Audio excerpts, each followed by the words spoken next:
Assalamualaikum warahmatullahi wabarakatuh. Salam sejahtera untuk kita semua. Shalom. Shalom Aleichem. Om Swastiastu. Namo Buddhaya. Widedong. Tien. Rahayu. Salam Nusantara. Kasus pemanggilan KPK terhadap Menteri Pertanian dari Nasdem, Syahrul Yassin Limpo, dikait-kaitkan dengan masalah politik. Dibilang bahwa KPK memanggil Syahrul Yassin Limpo karena dikaitkan dukungan Nasdem kepada Anies Baswedan.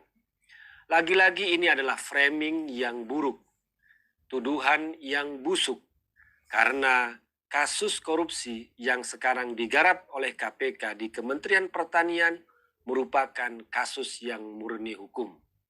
Semua dikaitkan dengan politik, semuanya dikaitkan dengan Anies Baswedan, termasuk isu dan fitnah, upaya untuk menjegal pencapresan Anies Baswedan. Padahal, buat apa Anies dijegal? Suaranya saja terus turun. Kemudian koalisi perubahan, di mana di situ ada Nasdem, PKS, dan Demokrat juga tidak solid-solid amat. Bahkan sudah saling ancam-mengancam. Antara Nasdem dengan Demokrat misalnya, soal deadline yang diberikan oleh Demokrat untuk pengumuman cawapres Anies Baswedan, di mana AHY lah yang harus menjadi cawapres. Sementara PKS juga tidak mau menjadikan AHY sebagai cawapres Anies Baswedan karena PKS memiliki calon sendiri.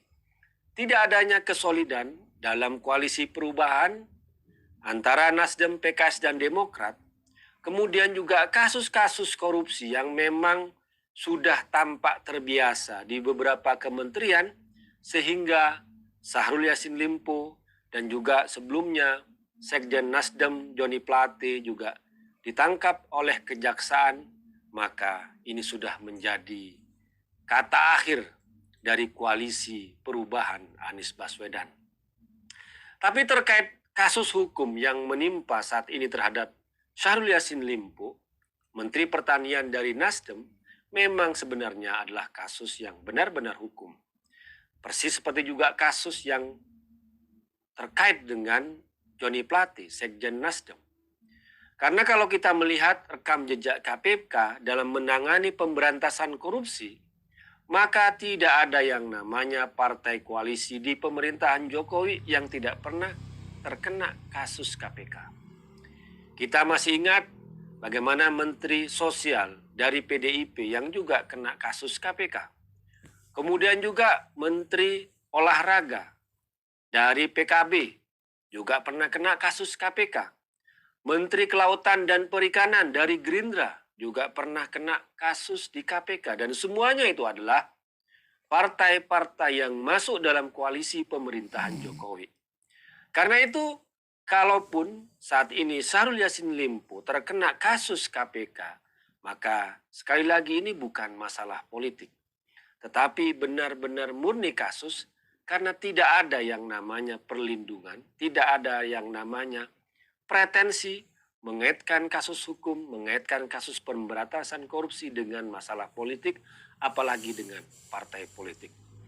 Oleh karena itu, semua tuduhan, semua framing yang mengaitkan kasus-kasus hukum, baik terhadap Sekjen Nasdem, Joni Plate di Kejaksaan, yang sudah diusut oleh Kejaksaan jauh sebelum Nasdem memutuskan mengumumkan pencapresan Anies Baswedan, dan juga kasus Syahrul Yassin Limpo saat ini yang benar-benar digarap oleh KPK adalah semuanya murni kasus hukum.